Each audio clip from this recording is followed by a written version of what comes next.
Some 8 hours earlier, at 1700, a patrolling PBY had reported 3 burning carriers to the northwest of the island.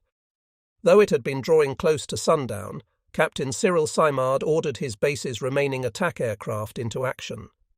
He designated Major Benjamin Norris, who had taken command of Lofton Henderson's VMSB 241, to lead out his aircraft 6 SBDs and 6 of the older SB2Us. However, Norris, mindful of the toll Zeros had extracted previously, opted for a night attack, with he and his men taking off at 19:15. 2 hours later, Simard ordered Midway's 8-strong PT boat squadron to proceed to the same area. Neither mission was successful. Norris and his squadron found the sea empty, Kaga having sunk just 10 minutes after they had taken off from Midway. The weather had closed down in the interim, and the marine aviators found themselves battling squalls and a low overcast in pitch darkness on the way home. Major Norris now paid the price for requesting a night mission, as he apparently became disoriented in the gloom. His squadron members suddenly noticed that their commander had banked into a sharp descent. His squadron followed him from 10,000 feet down to a mere 500, then broke off when they saw what was coming. Norris and his plane were never seen again. Some of Norris's men became lost on the way back to base, and the last of them didn't land until 01:45. The PT boats, too, spent a long, fruitless evening chasing around in search of Japanese vessels that had already sunk.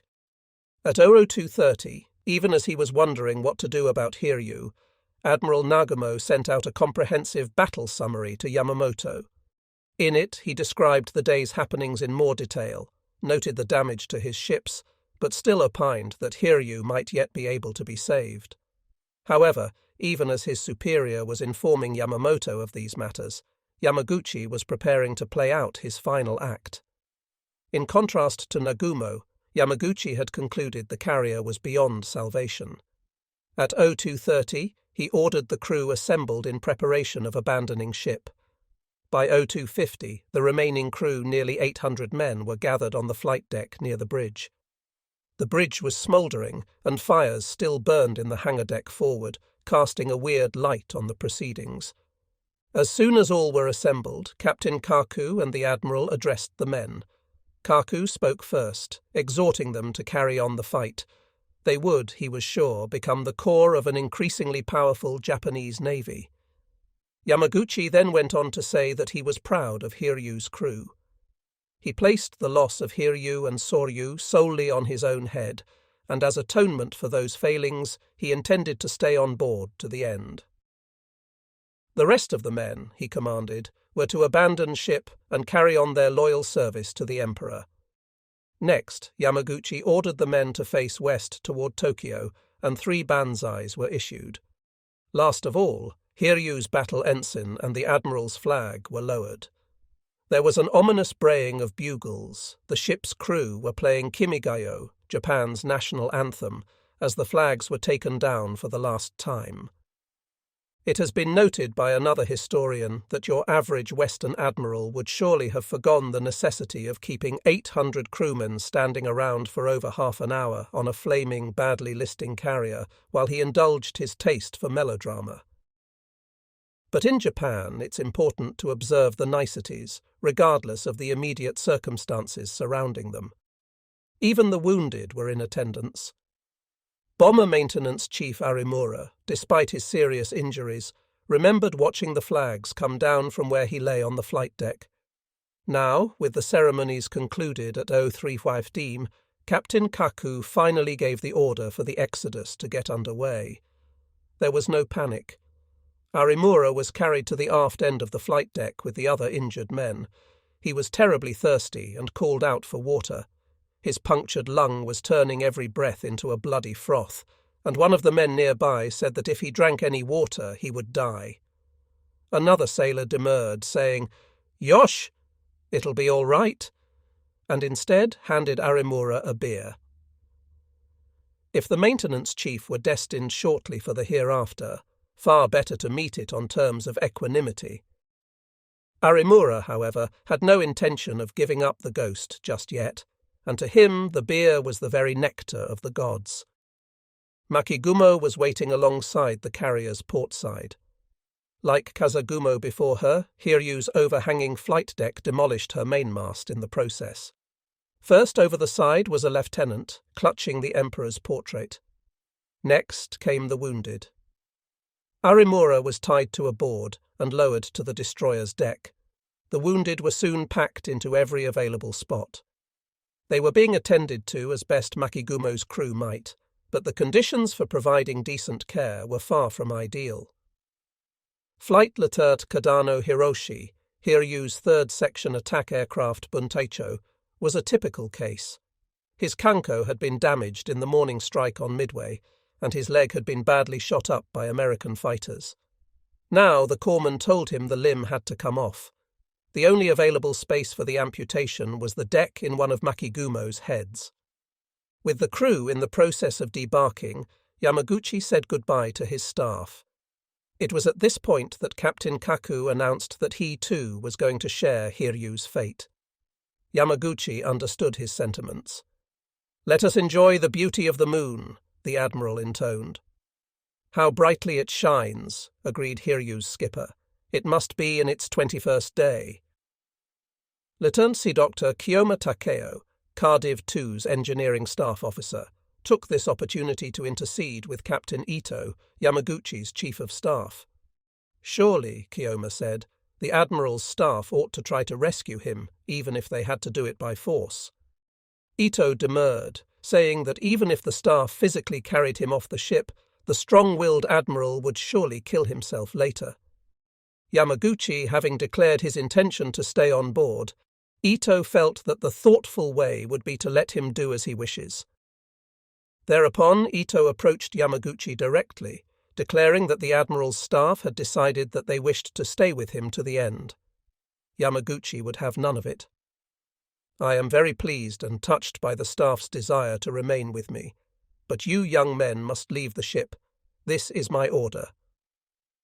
The same stern reply was given to Hiryu's executive officer, Commander Kano Takashi, when he suggested that the carrier's senior officers should stay with Captain Kaku. Failing mass suicide, Kiyoma suggested to Chief of Staff Ito that they ask the Admiral for a souvenir to remember him by. Yamaguchi swept off his cap, handing it to Ito. The Admiral and his staff then drank a final toast of farewell. The ship's paymaster noted that there was still a lot of money in the ship's safe and wondered what ought to be done with it. "Leave it where it is," Captain Kaku said. "We'll need it to cross the river Styx." To which Yamaguchi piped in, "That's right. We'll need it for a square meal in hell." 110. Ito asked if the Admiral had any final messages before they departed. "Yes," responded Yamaguchi. He had two. "Tell Admiral Nagumo that I have no words to apologize for what has happened. I only wish for a stronger Japanese Navy and revenge." The second message was for Captain Abe Toshio, the commander of Desdiv 10 in Kazagumo. "Scuttle Hiri with your torpedoes." 111. The speech-making was now at an end, and Ito and the others departed. But it was not until 0430 that all of Hiri's crew finally left the ship, with Ito and Kaimar being the last off. As Kaimar climbed down a rope into a small boat, he lost his composure at the prospect of losing the greatest man he had ever met in his whole life. He had been on the Admiral's staff since December 1940 and was the longest-serving staff member in Yamaguchi's entourage. 112. Looking back at the still-burning Hiri, he could see Kaku and Yamaguchi standing on the bridge, waving. 113. What happened to the captain and admiral after that is anyone's guess. They certainly could not have made their way below to their cabins, as these were in the bow of the ship, which was wrecked by the fires. Where Kaku and Yamaguchi met their end will remain forever unknown. At 0510, with the sun already rising in the east, Makigumo prepared to carry out Yamaguchi's final wish. 114. Kazagumo was already departing, leaving just Hiri's plane guard destroyer to do the deed. As a precaution, Makigumo's navigator, Lieutenant Commander Tamura, was sent back to the carrier to ensure that everyone was off the vessel. Climbing back on board, he made his way to the bridge, but found no one there. Tamura returned to Makigumo. The loudspeakers suddenly blared out on the destroyer. "We are right now going to torpedo and sink Hyrie. Battle stations torpedo port side, target Hyrie bearing 90 degrees. Prepare to fire." Everywhere on board, men were weeping, her survivors clutching the railings. Makigumo fired a single Type 93 torpedo. It ran too deep and missed her. Circling to starboard to double the range, her skipper, Commander Fujita Isamu, fired a second. This one hit fairly far forward, near the ship's starboard bow gangway. The explosion was spectacular, shoving the carrier's prow out of the water and bouncing it to port. 1:15. Unusually, there was no huge water column, as was the case with most Type 93 hits. Most likely the fish had struck far enough forward that it had simply blown through the relatively narrow hull structure there, venting much of its force laterally into the water beyond. 1:16. Whatever the nature of the hit, Commander Fujita apparently judged that Hyrie would not survive it. He turned Makigumo for home. It was at this very juncture that a group of men suddenly appeared on Hyrie's flight deck, waving their deck caps at the departing destroyer. But she did not come about. Fearing air attack as day broke, Commander Fujita apparently judged it better to simply leave the newfound survivors behind. 1:17. Rather callously, he blinkered back to the men, a signal whose meaning is now lost, as none of the survivors on Hyrie's flight deck had the ability to decipher his message. 118. Then he cleared the area. This is all rather strange, because Fujita apparently had every opportunity to promptly come about and rescue these hapless survivors in a timely fashion, thus saving destroyer Tanikaze from the rather long, dangerous, and ultimately futile mission of mercy that she would be ordered to perform on the morrow. On board Nagara, Nagumo and his staff were grappling with how to atone for their failures in battle. Chief of Staff Kusaka was finally having his burns and other wounds attended to in Nagara's sick bay when his second-in-command, Captain Ishii, approached him. The other staff members had made up their minds to commit suicide, Ishii said, and he urged Kusaka to convince Nagumo to do the same. 119. In response, Kusaka ordered Ishii to assemble the staff in the sick bay. Then he laid into them. "I am against suicide," he told them firmly. His voice rising, he continued, "You are just like hysterical women. First you get excited over easy victories, and now you are worked up to commit suicide because of a defeat.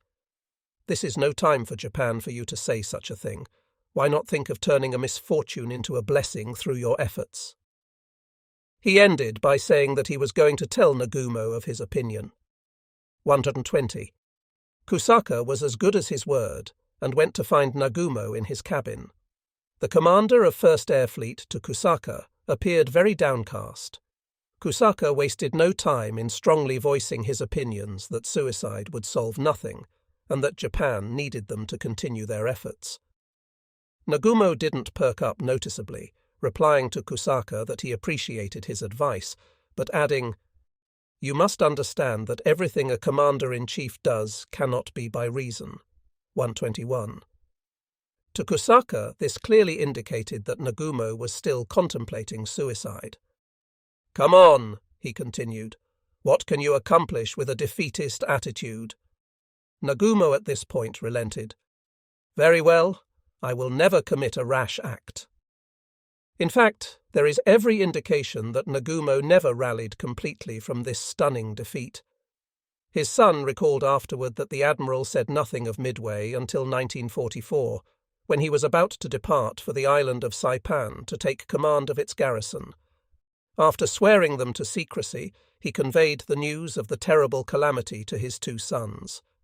Breaking into tears as he relayed his story, he described the destruction of his force and the slaughter of his men.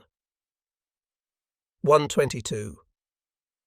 Nagumo left shortly thereafter and would never return to Japan, eventually committing suicide as the final defense of Saipan collapsed around him. Nagumo's former flagship was about to meet her demise. Much like her fires, The debate over what to do with Akagi had sputtered fitfully all night on board Yamato. Now, as dawn approached, the argument blazed up again. Had the Americans been defeated by Kon's eastward rush, it was conceivable that they could have towed Akagi back to Japan.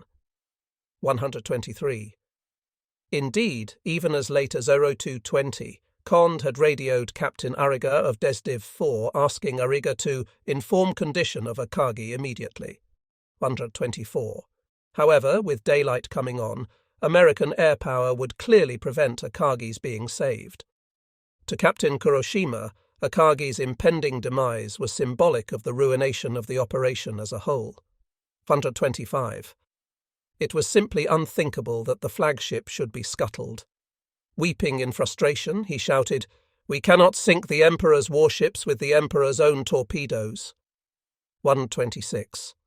Staff Officer Watanabe remembered that with Kuroshima's anguished outburst, virtually all the members of Yamamoto's staff choked and stopped breathing. 127. It had been a long night, and Combined Fleet's staff was at the point of emotional collapse. To Chief of Staff Ugaki, Akagi's miserable fate was, of course, a cause for great regret. He couldn't help shedding a few tears for his commander-in-chief, guessing Yamamoto's feelings for his old ship. Yet in the end, as Ugaki realized, sentiment is sentiment, and reason is reason. 128.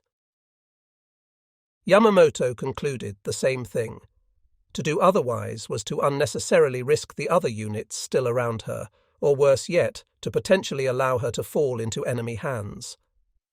When he finally spoke, it was in grave, deliberate tones. "I was once the captain of Akagi," he said, "and it is with heartfelt regret that I must now order that she be sunk." Answering Kuroshima's concerns over the manner of her disposal, he added, "I will apologize to the Emperor for the sinking of Akagi by our own torpedoes." 129. At 0450, the word finally came down to Captain Ariga that Akagi was to be scuttled, some 17.5 hours after the beginning of her ordeal.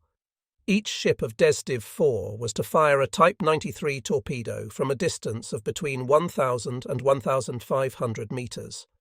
1:30, Ariga's flagship Arashi formed Nawaki, Hagikaze and Maikaze into line behind her, and they passed up Akagi's starboard side from astern at 12 knots.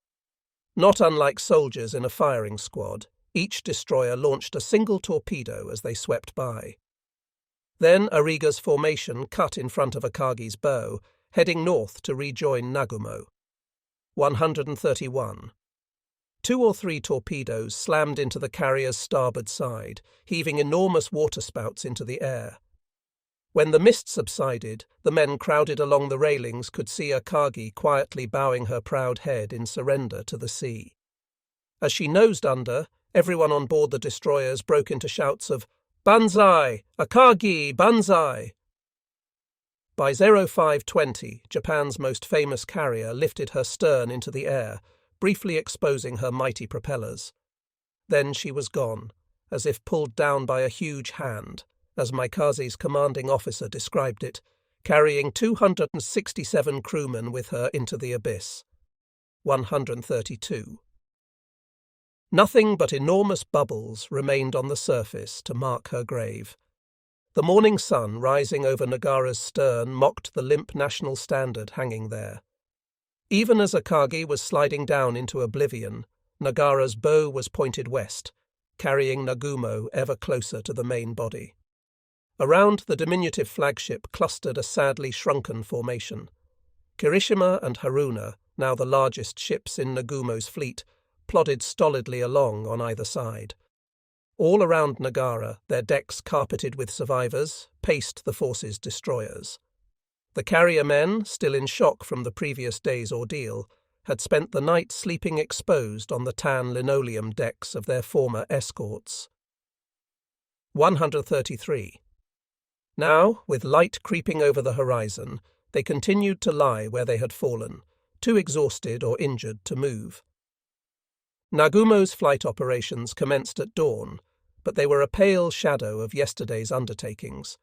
On board the cruisers and battleships, solitary engines coughed to life, echoing hollowly over the water. It was nothing like the dull roar of entire squadrons that had thrummed with life the day before. At 0441, Chikuma sent up her No. 1 and No. 4 aircraft to make sure the Americans weren't following their retreat. 134. It wasn't much in the way of air power, but it would have to do, for far from going into his shell, Nagumo was actually looking for openings to renew the battle with what meagre assets were left to him. No fighters would be overhead this day, and the weather was clear. Men that had cursed the fog a few days earlier now prayed for its return. Defeated, Nagumo and his men knew they had no choice now but to steel themselves for whatever dreadful consequences might accrue from their current state. If American carrier aircraft found them now, they would be almost powerless to repel their attacks. These same men remembered running rampant through their beaten foes just a few months before. Allied warships in the waters around Java, merchant ships and pleasure craft packed with civilians trying to flee the impending falls of Singapore and Surabaya. They had cut them all down like wolves among the sheep. Now the tables were turned, and it was the worst feeling in the world. They could expect no mercy. On board Yamato, Admiral Yamamoto had also rallied somewhat. Though he knew that the odds were distinctly against him, he had decided to try to salvage what he could from the situation. However, he had precious little to work with. His forces were essentially devoid of air cover, whereas the Americans now possessed total air supremacy. Even when Kond and Nagumo rejoined his fleet, he would have to contend with a dwindling fuel supply. Nagumo's ships would be packed with survivors, many of them wounded, and he had no clear idea of the enemy's intentions. Nevertheless, he retained enough of a sense of opportunism to recognize that since the American carriers were near at hand, operations in the Aleutians could proceed unmolested. Kakuta's carriers would continue steaming south, of course, but Hosogaya's northern force could invade Kiska and Attu, albeit this couldn't occur until the 7th. Hosogaya's force already had the same idea and asked permission to carry out their invasion, despite its being cancelled the previous day. 135. After conferring with his staff, Yamamoto cut orders authorizing what Ugaki termed the devil-may-care landing operations, which resulted in Hosogaya heading northeast once again at 1000. 136. Yamamoto's immediate problem, however, was that Sunrise had found his main body all alone on the high seas, despite the fact that Nagumo's forces were to have joined up with him about this time. Yet even from high atop Yamato's mighty fire control director, there was still no sign of Kid Butai. Kond, at least, was on schedule, with his second fleet closing with the main body by 00815. 137. Yet Yamamoto was irritated that the rendezvous with Nagumo had failed. HS was ordered to launch a few of her old torpedo planes to search for Kid Butai. Yamamoto had little time to waste this morning. He needed to know Mobile Fleet's course and position ASAP if he didn't want confusion to reign over his forces. 138. Dutifully, the ancient little carrier huffed and puffed into the wind, struggling against a rather heavy swell. Her skipper, Captain Umetani Kaoru, would later earn a moment's commendation from Ugaki for completing her duty with a small number of planes in the face of bad weather. 139. One by one, the old torpedo planes rolled down her pitching deck as she sent forth her small but tangible contribution to the battle's history. The planes discovered Nagumo in short order, steaming a bit to the north and east of Yamamoto's course. After a brisk exchange of messages, Nagumo was able to set a converging course. Chikuma would subsequently sight the reassuring pagoda superstructures of the main body 37 kilometers distant at 12:05. By 1300, Crew Div 8 was taking station within the main body, though the last of the destroyers would not close with Yamamoto till 1700. 140. However, far more interesting than the discovery of Nagumo's truant force would be a startling encounter had by another of Hiryu's planes just a short time later. At around 0700, not long after takeoff, one of these aircraft unexpectedly stumbled across Admiral Yamaguchi's flagship, drifting on the blue Pacific. Hiryu was still visibly burning, but seemed in no immediate danger of sinking. The pilot passed right down her length from bow to stern, then banked back over her starboard beam, with the aircraft's observer taking photographs as they went. His snapshots froze Hiryu near the end of her dreadful ordeal, and remain among the most dramatic photographs of the war in the Pacific. Perhaps most amazing of all, the aviators could clearly see men standing on the flight deck, waving their caps. Hiryu's plane began tapping out a sighting report at 0720. The men in question were the same crewmen who had unsuccessfully tried to flag down Commander Fujita and Makigumo about 2 hours earlier. They had been understandably heartened to see Hiryu's plane. After its departure, these crewmen retreated to the boat deck to await a rescue. However, at around 0830, they were surprised to discover that they were not alone. Hearing voices, they went back topside, where they unexpectedly encountered a party of over 30 men crouched down on the flight deck. These newcomers were the survivors of Dr. Aimune Kunize's engine room gang. Long ago, heat and smoke had driven them from the engine control room containing the voice tube that was their communications lifeline to the bridge. Having lost touch with Staff Engineering Officer Kuma, the latter had presumed them dead hours before abandoning the ship. Thus, Aimune and his men, though far from dead, had been completely unaware of the order to abandon ship. At 0510, they heard and felt the whoomp of Makigumo's torpedo striking home. Having not heard a peep from the bridge in hours, Aimune judged that it was time to get out of the bowels of the ship. Most of the exits were still blocked, but they had found a way up to the next deck, where a fire was smouldering in the ship's rice storage area.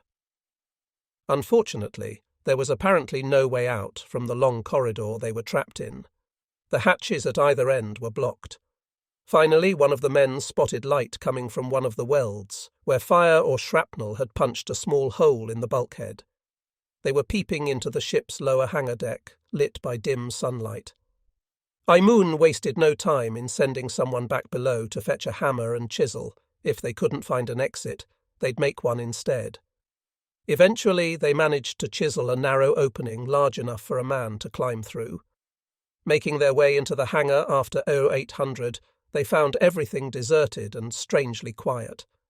Fires were still burning here and there, but more unnerving was the sunlight streaming into the hangar through the enormous hole that had been blown in the flight deck.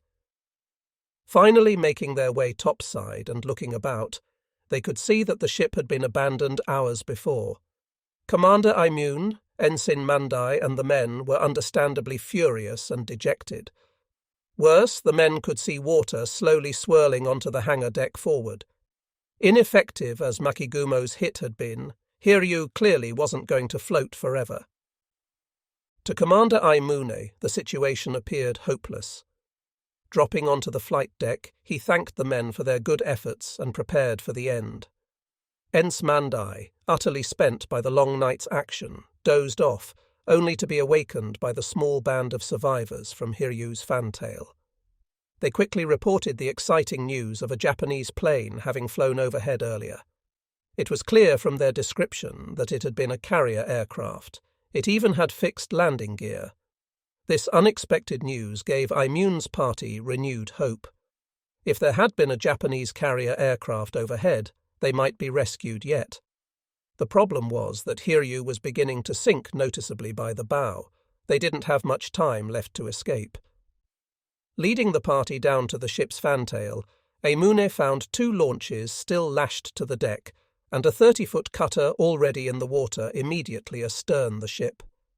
They set to work freeing the launches, but Hiryu began pitching down to take her final plunge. Aimune told the men to jump in and swim for the cutter. Over the side they went. Ensign Mandai hit the water and dove deep. When he made it back to the surface, he looked over his shoulder in awe. There were Hiryu's giant propellers coming up out of the water over his head, flashing wetly in the sun. He turned and swam like the devil, not wanting to be sucked under as Hiryu went to her grave. The next time he looked back, she was gone, carrying 392 of her crew with her. Shortly thereafter, an enormous undersea rumble announced her final demise. Aimune and 38 of the men made it into the cutter.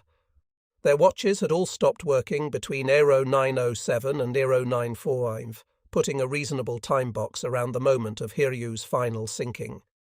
The men found the cutter stocked with hardtack, water, tallow, and beer.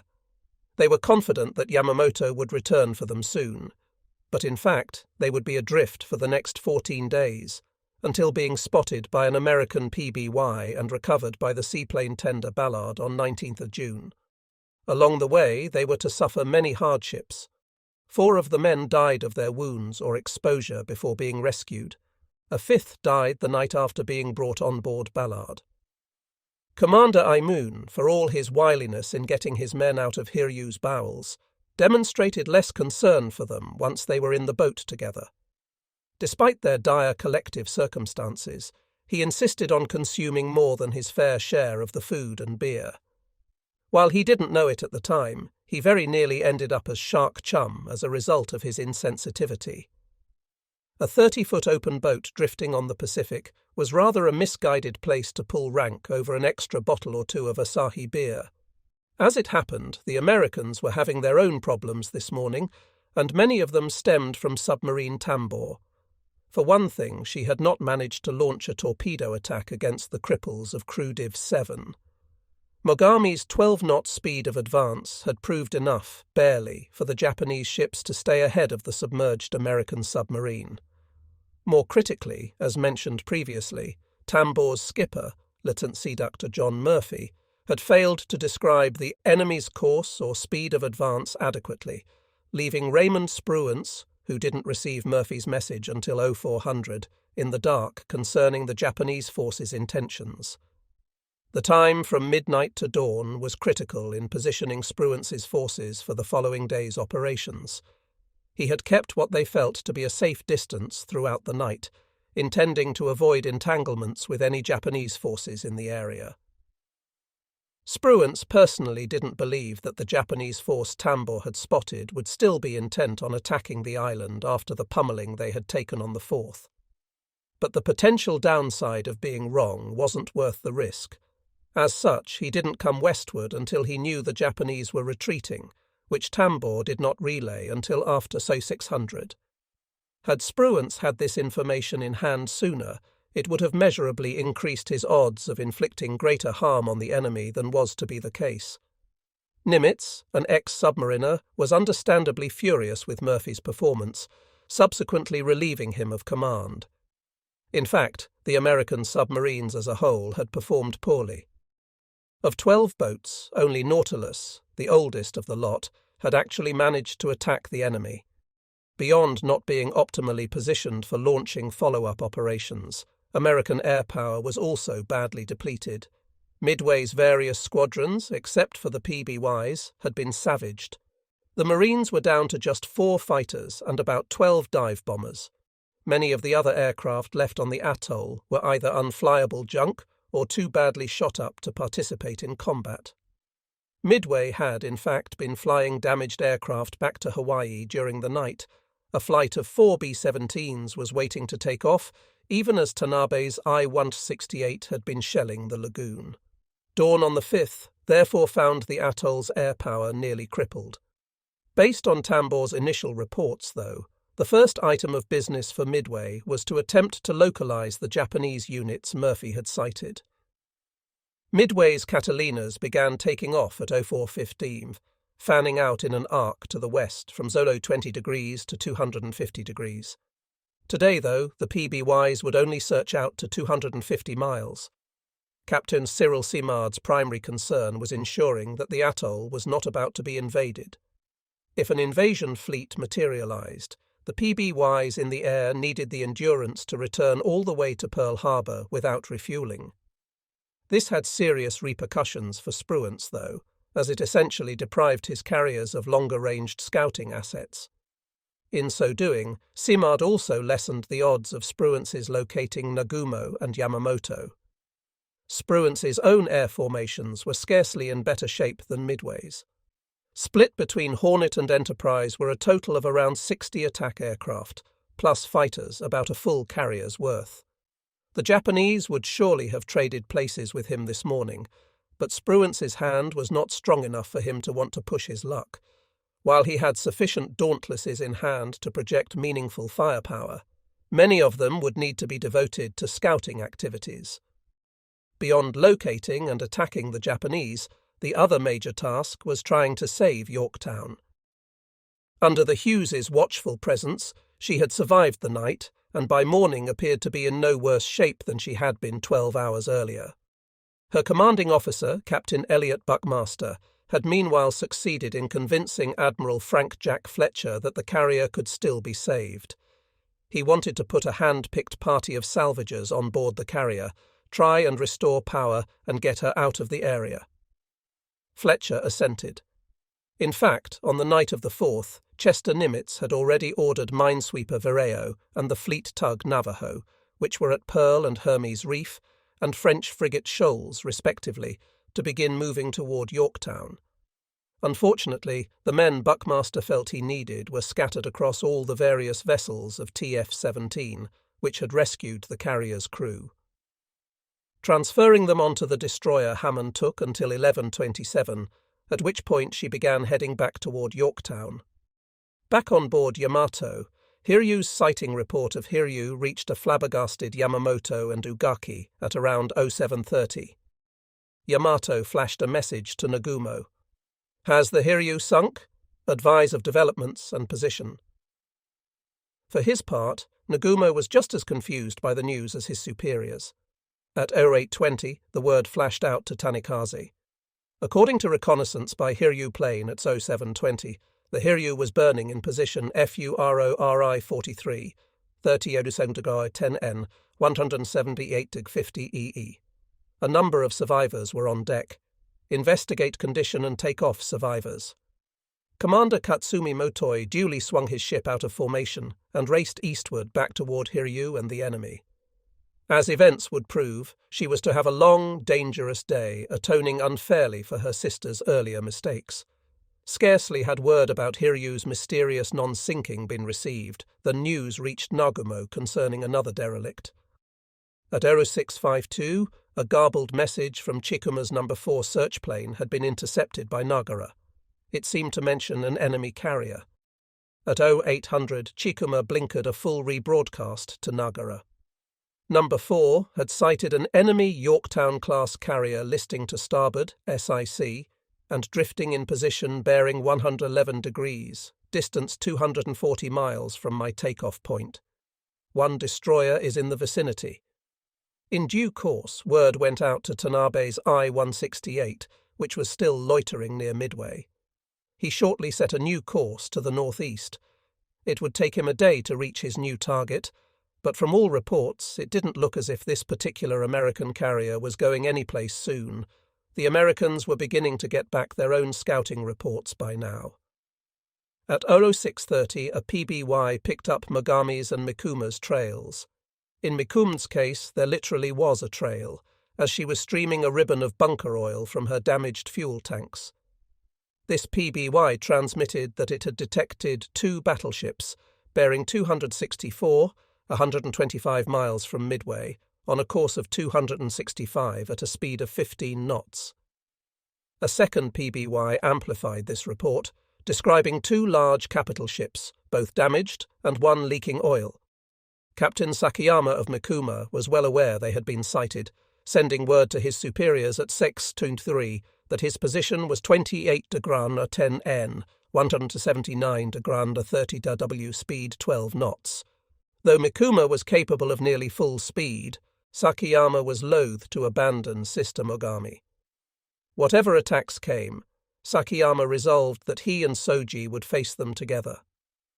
They both knew that the main Japanese forces were well to the north and west at this time, but Captain Sakayama had wisely opted to steer due west, so as to put as much ocean between them and their enemies as possible. There would be time enough later to figure out how to rejoin the main body. The sight of an American PBY at 6:30, though, meant that the jig was up far sooner than either ship would have wished. Midway lost no time in attacking the cripples, ordering the remnants of VMS B-241 to take off immediately. At 700, Captain Marshal Zach Tyler, the squadron's third commander in 2 days, led out a flight of a dozen dive bombers, 6 Dauntlesses, and a like number of SB-2Us, divided into 2 sections. About 40 miles away from the target, the Marine aviators easily picked up Mikuma's glistening exudation and turned to follow it. Shortly thereafter, the 2 Japanese ships hove into view. Captain Tyler's Dauntless squadron attacked from out of the sun at 10,000 feet. The older Vindicators, led by Captain Richard Fleming, opted for a glide-bombing attack from 4,000 feet. Mikuma and Mogami, despite their damage and very low speed, proceeded to throw up a veritable torrent of anti-aircraft fire. Tyler's men went first, but Mogami's heavy fire meant all they could manage was to sequentially deposit their bombs in the water alongside the cruiser. Next came Fleming's men. They focused their attack on Mikuma, which was on Mogami's port bow, and were subjected to a similarly withering barrage. This time, though, the Japanese drew blood as capped. Fleming's aircraft was struck almost at the outset of his dive. He attempted to control his aircraft, but went flaming into the ocean. Accounts vary as to whether pilot or gunner attempted to get out of their aircraft. Neither survived. One thing that is clear, though, is that despite popular folklore to the contrary, Captain Fleming did not crash his aircraft onto Mikuma's No. 4 turret. The most reliable witnesses on the American side attest that his plane crashed into the sea, and the only Japanese source to ever state that Fleming hit the ship was in no position to witness the event. The rest of Fleming's section all missed the cruiser with their bombs. The net result was that both Japanese cruisers emerged unscathed from their first ordeal. However, more trouble was not long in coming. Almost as soon as the American dive bombers had been seen off, a pack of 8 B-17s showed up. Under the command of Lieutenant Cole Brooke E. Allen, these came in at 20,000 feet in 2 elements of 4 aircraft each. Once again, the big 4-engined bombers merely deposited a total of 39 500-pound bombs harmlessly in the drink, mostly around Mogami. Mikuma triumphantly signalled, although attacked by 8 B-17s at Aero 834, we drove them off without damage. So far, at least, their luck had held out.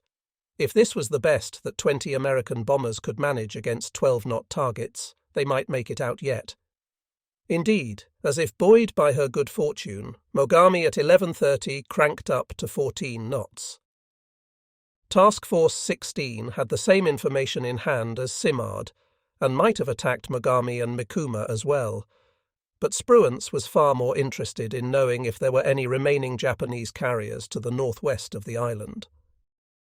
While waiting for a clearer picture to emerge, he turned due west at Aero 9:30, passing only 50 miles north of Midway.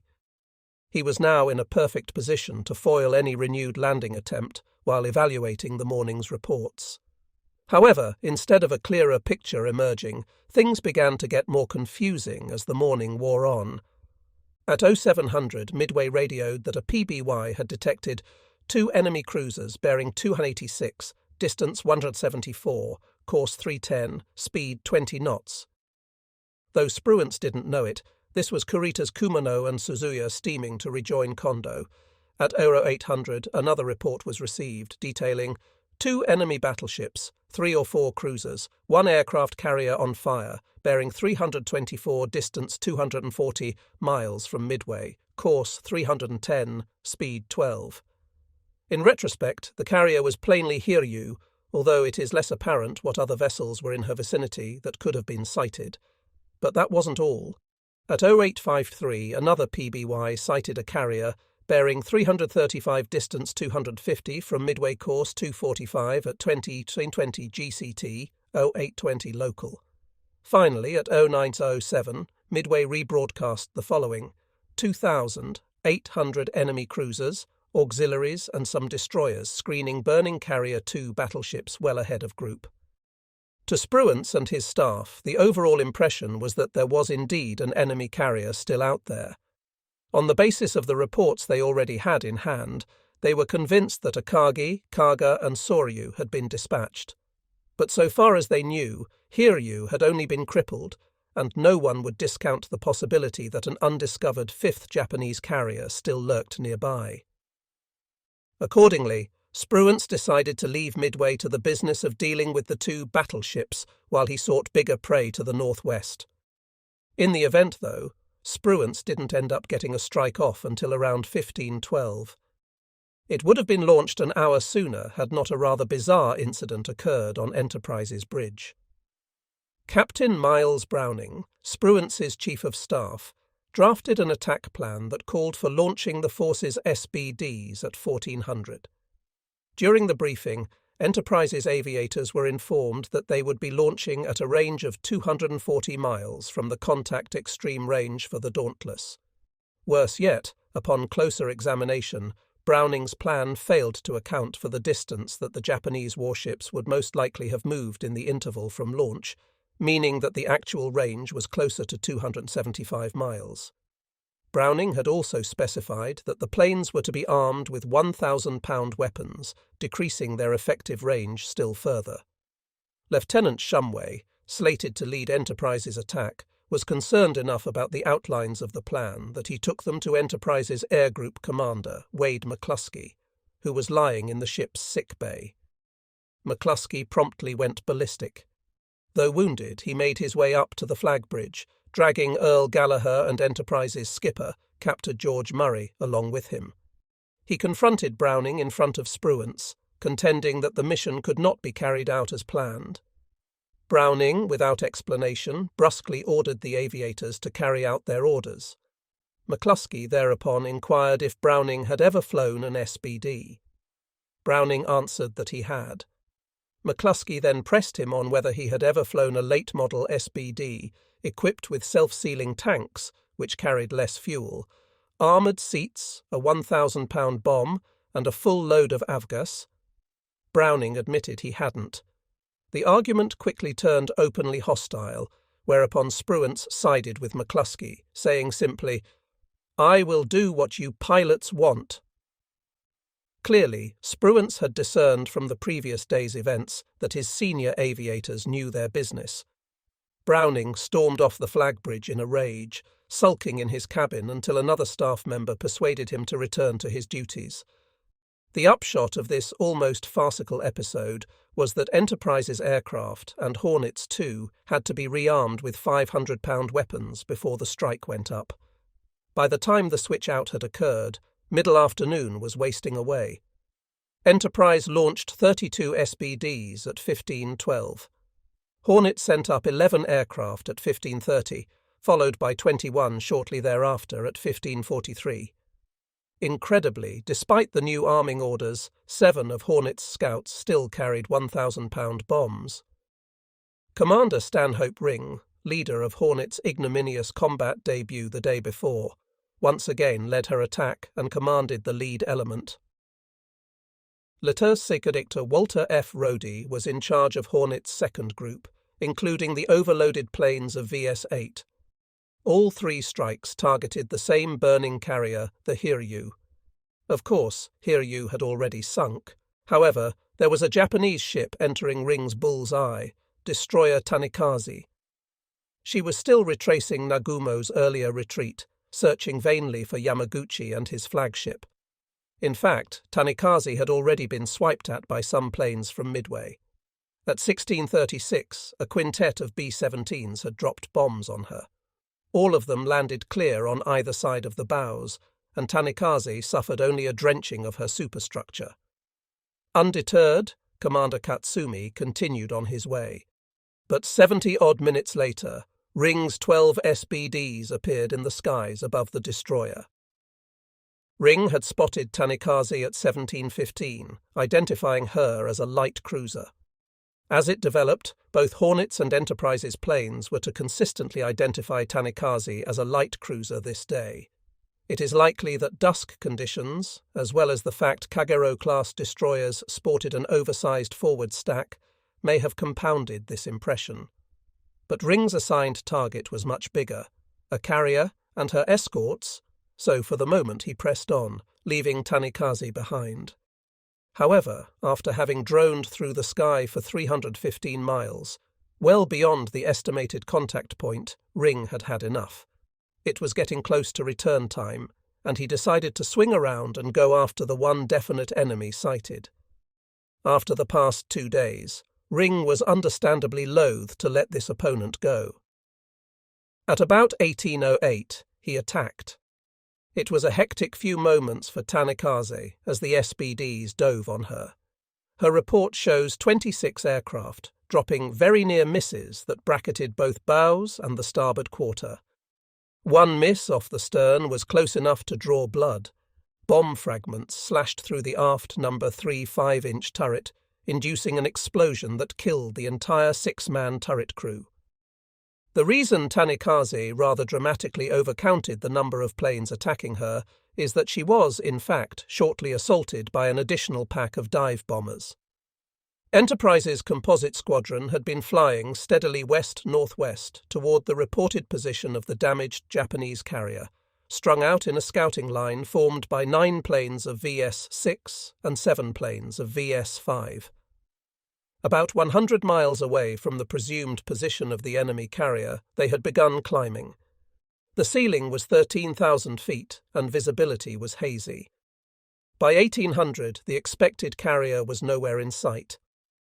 Having overheard Ring's contact report, though, Enterprise's planes began searching to the southwest. At 1820, a lone enemy vessel was sighted, believed to be a light cruiser of the Katori class, on course west, speed 20 knots. Lieutenant Shumway logically decided to attack this target. It was growing dark, his planes were running low on gas, and as near as he could tell, there were no other enemy ships in the area. The end result was more trouble for the hard-pressed Tanikaze. Commander Katsumi must have shaken his head in frustration as he barked out orders for yet more evasive manoeuvres.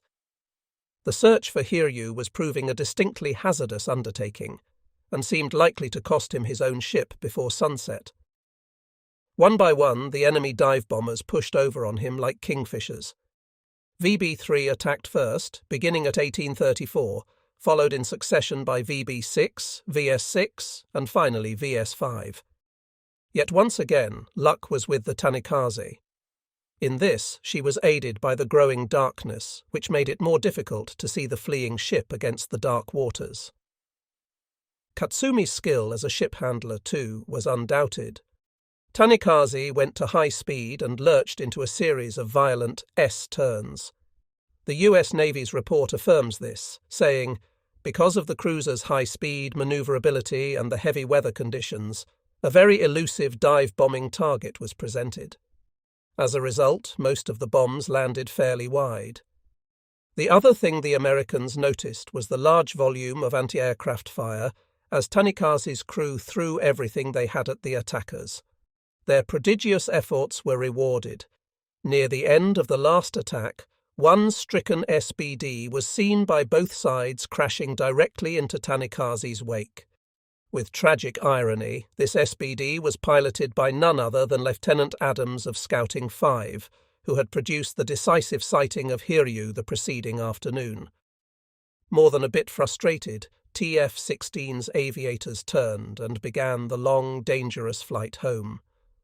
They would eventually be recovered well after nightfall, and only after Admiral Spruance elected to take the rather bold step of turning on the carrier's deck lights to guide his men home.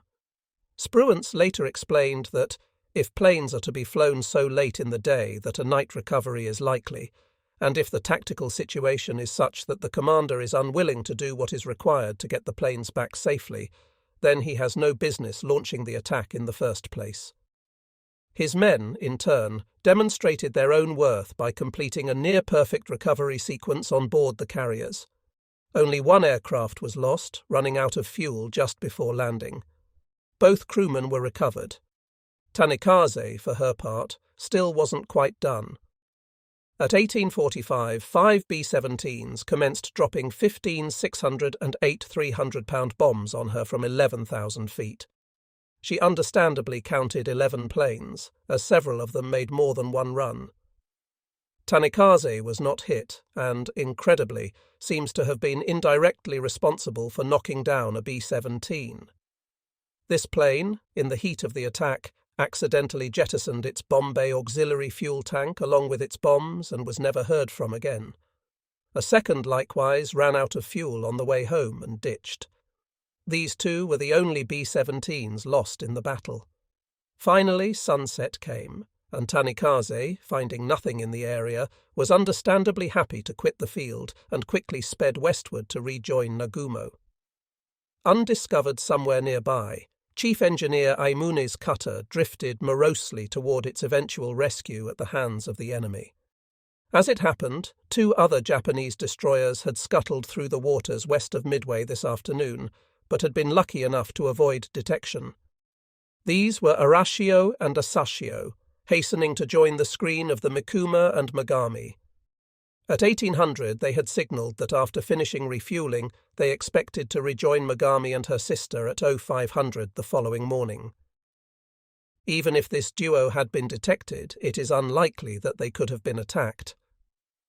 TF-16 was through with launches for the day. It was too dark, and Asashio and her sister too far away to justify a further attempt, but Spruance knew that there would be good targets waiting in the morning. Indeed, the latest sighting reports received from Midway via Nimitz at 1941 actually said that one of Midway's patrol planes had been attacked by Japanese carrier fighters. It was true at 1812, as the sun dipped toward the horizon, Lieutenant J.G. Dale S. Newell of VP-44 had had the dubious honour of finally sighting the Japanese main body. Zuiho's Cap thereupon received their own baptism of fire by chasing off the American interloper. Lieutenant Newell had come upon Combined Fleet at an interesting moment. Only an hour before, the last straggling destroyers of Nagumo's fleet had rejoined the main body. The Japanese were busy receiving short-action reports and cross-decking personnel. Destroyer Isokaze had pulled alongside Chikuma and was conscientiously sending over the fire and rescue party the cruiser had left behind with Soryu the previous morning.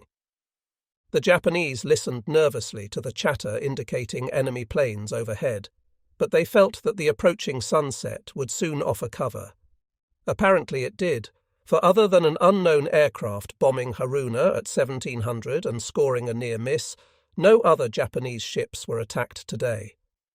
With Yamamoto, Kondo, and Nagumo now all merged into one formation, Combined Fleet shifted from its northwest course and headed due west as dusk drew on. They proceeded slowly, while that evening the destroyers transferred Kid Butai's survivors to Nagato and Mutsu. They were heading away from Midway, but not necessarily away from battle. Mindful that the enemy's pursuit might offer renewed opportunities, Yamamoto was not quite ready to give up yet. He would hold the Midway invasion forces on standby at a safe distance and see what developments the next day might bring. As dawn's early light broke on 6th of June, the battered second section of Crew Div 7 was still struggling to clear the battle zone. Mikuma remained more or less intact, but her speed, and thus her fate, was tied to that of her wounded sister. Shoving aside a cataract of water from her crushed prow, Mogami was still making 14 knots and had the possibility of doing even better. The sea was moderate, and the welcome arrival of Div 8 soon after dawn bolstered the men's spirits still further. Yet even now Admiral Raymond Spruance was manoeuvring to abort their escape. TF-16 now lay 350 miles northwest of Midway. At 0500, Spruance had put up a fan of 18 searching SBDs from Enterprise to cover his western flank out to a distance of 200 miles. It didn't take long for one of the Dauntlesses to flush out the Japanese cruisers, radioing at 0645 that he had spotted 1 battleship, 1 cruiser, and 3 destroyers steaming west at 10 knots. Besides an unaccountably slow speed estimate, though, a further distortion resulted when a garble in deciphering turned the message into a report of 1 carrier and 5 destroyers. Needless to say, this latter report, particularly its unintentional mention of a carrier, elicited immediate interest on Enterprise's bridge. The reported position of the Japanese was only 128 miles southwest of TF-16. However, recalling the goose chase after the damaged carrier just the day before, Spruance was determined to take no chances. He ordered cruisers Minneapolis and New Orleans to launch their float planes to maintain contact with this new carrier. However, even as these scouts were warming up, one of Hornet's SBDs returned at 7:30 and dropped a message clarifying that it was, in fact, 2 cruisers and 2 destroyers that had been sighted. Thus, when the cruisers started catapulting their float planes at 07:45, Spruance now thought he might be dealing with 2 separate enemy formations, one of which included a carrier. Spruance ordered speed increased to 25 knots on a southwest course and instructed Hornet to launch her attack group. Enterprise would follow suit as quickly as possible. Hornet already had a force of SBDs spotted on deck for just such a contingency. Shortly before 800, she began launching the first of 11 aircraft of VB-8. Another 14 SBDs, drawn mostly from VS-8, but including one apiece from VS-5 and VS-6, went up right after. 8 carried 500 LB bombs, the remainder lugged 1,000-pounders. 8 Wildcat fighters accompanied them. Considering the opponent, this was a strong strike. Leading it again was Hornet's Stanhope Ring, trying for one last shot at redemption. However, the hoped-for carrier was soon to prove a chimera.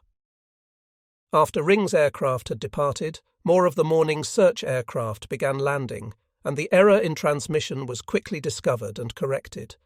There was no carrier, but there was apparently big ship game out there nonetheless.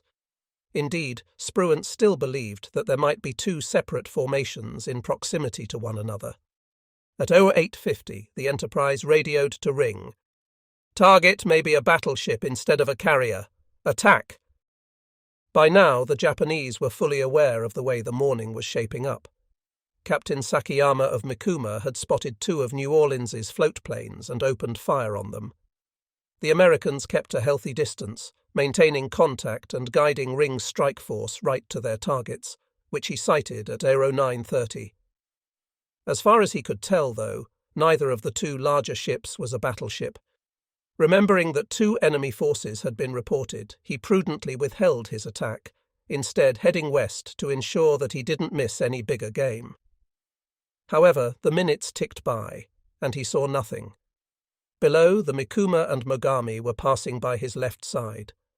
His flight had already missed the optimum pushover point. Still seeing nothing ahead, Ring decided that 1 contact in the hand was worth 2 in the bush. He now commenced a wide circle around to begin a second approach from ahead and out of the sun. As the attack began unfolding, the Mikuma flashed word at 0945, attacked by a large number of enemy planes and 1 seaplane in sight. At 0950, Ring led his men into their dives. The Japanese ships increased speed and began spitting out AA. As it happened, their fire proved as effective, if not more so, than that of Kid Butai's carriers 2 days before. Despite having no air cover, the Japanese gunners shot down 2 SBDs, with the loss of both of their crews. Ring was once again destined for disappointment, as his section managed no better than a paint scraper near miss alongside Mikuma. Scouting 8 had a bit more success with Mogami, connecting with 2 bombs. One landed atop number 5 turret, killing the entire turret crew. The second smashed through the aircraft deck and started fires in the torpedo room beneath it.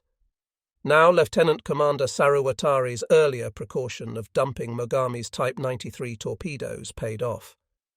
While the bomb hit was destructive, there were no secondary explosions, and the fire was extinguished within an hour. As for Desdiv 8, both destroyers were strafed, but emerged otherwise unscathed. Surveying the results after reforming his aircraft, Ring answered a query from Enterprise by radioing. No CV sighted. Attacked CA supported by 3 DD, 1 hit, enemy course 270, speed 25, no air opposition. The last part was significant, as it confirmed that there was no Japanese carrier in the area. This was a disappointment, but it seemed possible that the reported battleship was still lurking out there somewhere. Watching Ring's aviators depart, Mikuma's skipper surely wished for a Japanese carrier near at hand as well, albeit for entirely different reasons. But the fact was that Captain Sakayama's small squadron was alone on the sea, far distant from Kurita's other two cruisers, and even farther from any help the main body might provide. A quick tally of the damage was compiled, and then a situation report flashed to Yamamoto and Kondo at 10:45. The news still wasn't all bad. Mogami had only received light damage, and 3 enemy aircraft had been shot down. However, at exactly the same moment Sakayama was sending his report, further trouble was being sent his way.